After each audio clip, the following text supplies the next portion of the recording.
Bienvenidos a Junta Médica, el programa de medicina semanal de Infobae, donde ustedes tienen acceso directo con los profesionales. Hoy vamos a hablar del estrés, un tema que realmente nos preocupa a todos. ¿Cuáles son las causas? ¿De qué modo podemos aminorar un poco estas causas que nos provocan tanto daño a nuestro cuerpo? Para ello, hoy hemos citado a la licenciada Adriana Burayev. Ella es psicoanalista de la Asociación Psicoanalítica Argentina y de la Asociación Psicoanalítica Internacional. Bienvenida, Adriana. Gracias. Y también tenemos a la doctora Laura Maffei. Ella es endocrinóloga y directora del Centro Médico Doctora Laura Maffei. ¿Qué tal, Laura? Bienvenida. ¿Qué tal? ¿Cómo están? Muy bien. Bueno, ante todo, Adriana, me gustaría que me contaras qué es el estrés puntualmente, cuáles son sus causas. Es una tendencia cada vez más vigente por la forma que estamos viviendo. Podría yo definirlo como una respuesta psicofísica frente a una exigencia del medio o a un desafío corporal. Es una manifestación de tensión y de agotamiento. Y si bien hablamos de un solo tipo de estrés, hay que destacar que hay dos maneras de vehiculizar el estrés, y me voy a referir desde el punto de vista mío, o sea, psicológico, porque los otros especialistas se ocuparán de lo hormonal, endocrinológico, de la fisiología, ¿no? Tenemos el eustrés o estrés bueno, que es el que favorece, por ejemplo, en la temática laboral, altísima concentración, muy buena motivación para el trabajo, eso produce buen rendimiento y la persona puede estar disfrutando de la tarea que haga. Eso es lo que llamamos el estrés bueno o positivo. Pero digamos, está el otro, es el que se llama el distrés. Distrés puede llegar a convertirse en un cuadro muy severo, inclusive puede llegar a terminar en infarto, porque la persona está sobrecargada por estímulos físicos y exigidos y emocionales que comienzan con situaciones de tensión, después tiene vivencias de fracaso, sobrecarga física y emocional, abatimiento, y los especialistas en estrés han discernido tres etapas que pueden ir en secuencia o pueden ir combinadas unas con otras, pero a los efectos de que aquellos que estén escuchando puedan ver si están atravesando algo de esto, digamos que la primera etapa es la etapa de la fatiga y la de los olvidos, ¿no? Pequeño, llevadero, pero comienza a rendir un poquito menos que lo habitual. Luego ya en la segunda etapa comienza una irritabilidad y una tendencia al aislamiento social. En una tercera etapa esto se incrementa, se convierte en una hostilidad, puede llegar a tener peleas en la casa, peleas en el trabajo, porque está con un comienzo de desborde. En la penúltima etapa ya directamente puede haber un descontrol y estallidos emocionales cada vez con más frecuencia, y en la última etapa puede notarse a la persona como un envejecimiento acelerado, desencajada, con trastornos irritativos, cardíacos. Sabes que estaba leyendo que hay una forma extrema, digamos, de este distrés en Japón, que se ha dado a llamar karoshi, que son personas jóvenes, altos ejecutivos, que han presentado todos el mismo cuadro, que quedan muertos por un infarto masivo frente a la computadora en las oficinas. No paran, no se pueden detener y eso les ocasiona una fragilidad tan grande que puede detonar en una situación mortal, en casos muy extremos. Laura, me gustaría saber, según tu especialidad, cuáles son los principales problemas endocrinológicos que provoca el estrés. Bueno, tal como dijo la doctora, existen dos tipos de estrés, que es el estrés bueno y el distrés. Ese estrés bueno es el estrés de alerta, es el que prepara nuestro organismo a poder resolver o dar respuesta a determinados estímulos. Entonces, nuestras glándulas, en particular la glándula suprarrenal, que es la que contiene dos áreas, una capa externa y una capa interna, y es la encargada de fabricar las hormonas, como el cortisol y la adrenalina, que a través de la sangre van a ir actuando en diferentes órganos y nos van a preparar para poder recibir más sangre, con un latido más rápido del corazón, a tener los ojos bien abiertos, la musculatura lista, para una reacción o de escape, de alerta o de digamos, de poder defendernos frente a un estrés puntual. Es una situación y que puede ser, como dice la doctora, extremadamente agradable porque puede llegar a ser un desafío laboral o un desafío personal. El problema está cuando esta situación se prolonga y se convierte en un estímulo prolongado, es un estrés crónico, donde muchas veces la persona siente que no tiene salida, que es una situación de conflicto en la cual no va a poder resolverla, y la glándula suprarrenal empieza a fabricar una cantidad de hormona, cortisol, más alto, no un pico elevado como en el caso anterior, pico, resuelvo, baja el nivel de cortisol, sino permanentemente y en forma crónica niveles que a veces están dentro del rango normal o apenas un poquitito más elevados, pero que se prolongan a lo largo del tiempo.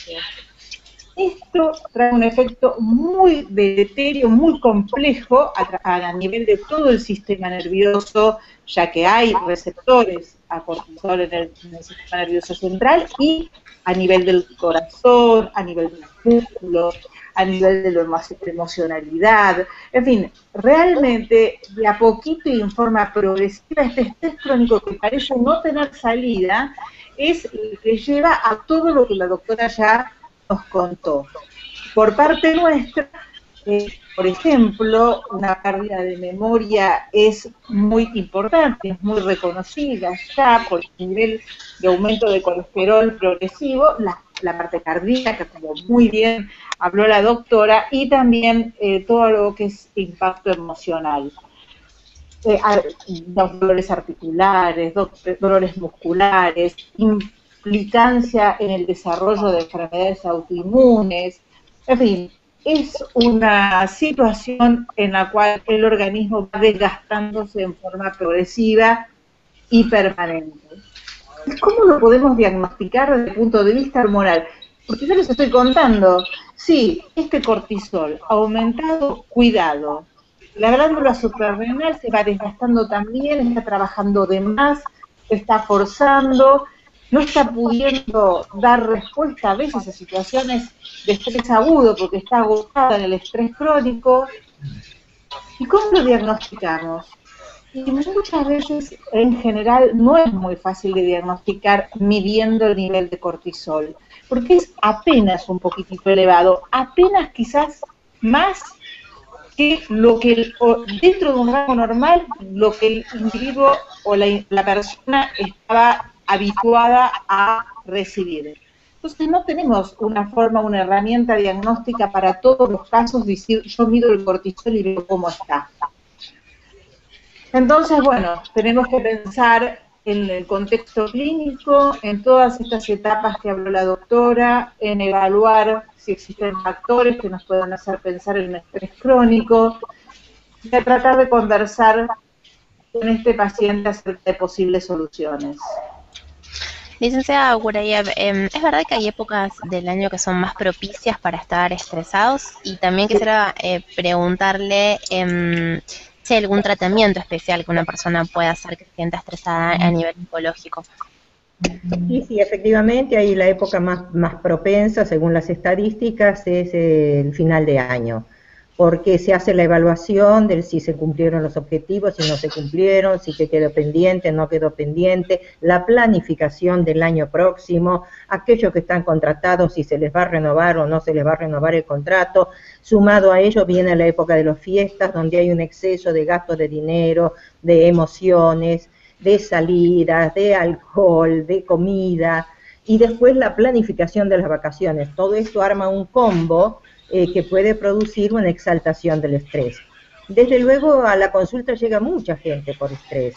Lo que pasa que el estrés es el síntoma de algo o que le cuesta resolver o que muchas veces no puede. resolverlo porque hay condicionamientos laborales y económicos que le exigen tanto a esa persona que ni siquiera se anima a pensar en frenar su máquina. Lamentablemente a veces, como dice la doctora Maffei, hay estudios y hay números y valores que uno ve en los análisis físicos y clínicos que pueden operar como límite, y seguramente en casos ya de extremo estrés, la terapéutica combinada de una contención emocional psicológica y comprensión de por qué está así y un asesoramiento hormonal, fisiológico y cardíaco puede ser una buena posibilidad para que esa persona comience a recuperarse, antes que sea tarde, porque hay veces que es tarde.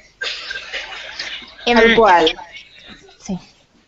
En cuanto al tratamiento, me gustaría agregar que realmente es difícil cortar este, digamos, círculo vicioso, pero como dice la doctora, poder consultar a un profesional que ayude a una personalidad a veces más propensa a este tipo de reacción, y saber que lograr cortar este círculo vicioso saliendo a caminar, teniendo contacto con la naturaleza, teniendo una comida sana, horarios regulares, desintoxicarse a veces también, digamos, de esta conectividad que nos tiene a todos, también es uno de los factores que estamos viendo como factor de estrés y de alerta permanente. Cortar esta rutina tan exigente y empezar a tratar de relajarse es uno de las posibilidades terapéuticas que existen, más allá de los medicamentos y por supuesto del tratamiento psicoterapéutico, que ayuda mucho. Licenciada Guarayeb, le quiero hacer una última pregunta. ¿Cómo afecta a una persona el estrés laboral? ¿A qué hay que prestar atención para prevenirlo, para darse cuenta de cuando el entorno de trabajo nos afecta? Hay que prestar atención al estado anímico, ¿no? Cuando se despiertan con la idea de que no quieren ir a trabajar, de que se les hace una pesadumbre muy grande, cuando tiene choques permanentes en el trabajo con los compañeros, cuando se vuelve monotemático y lo único que necesita es hacer una catarsis o una descarga de la tensión de tener al jefe en la nuca, y esa presión, a lo mejor personas de 50 y pico de años que tienen que competir, de salir a la calle con otras de 20 y sentirse que no pueden rendir. Así es momento de parar y es momento de ver cómo se puede hacer para que se desconecte un poco de ese estrés y pueda, en lo posible, mejorar su calidad de vida, porque realmente la calidad de vida empeora enormemente, inclusive a nivel familiar, porque queda la persona tan devastada que llega a la casa y lo único que hace es hablar de ese tema, y se hace muy fatigoso realmente.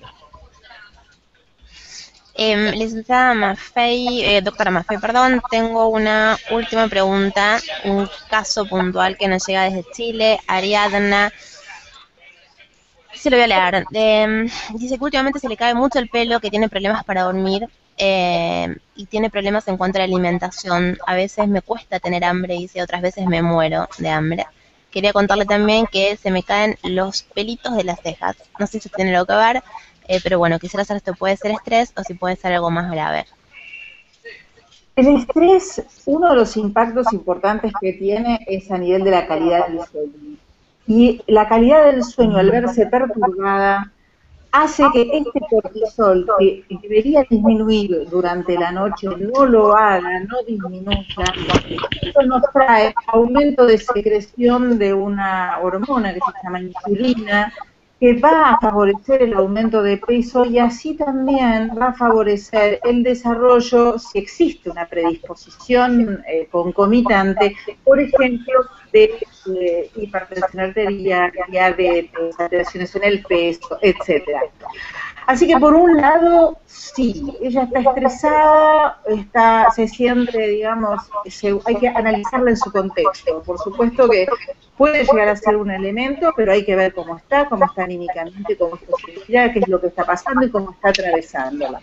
Por otro lado, ella habla de otro aspecto, que es la caída, la pérdida de las cejas.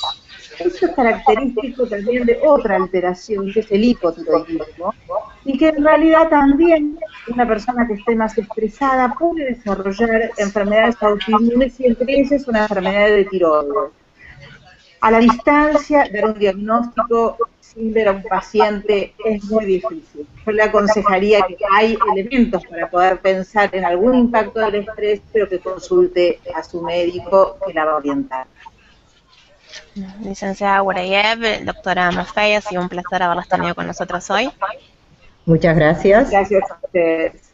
Y a ustedes los esperamos el próximo miércoles en una nueva emisión de Junta Médica. Gracias por estar ahí.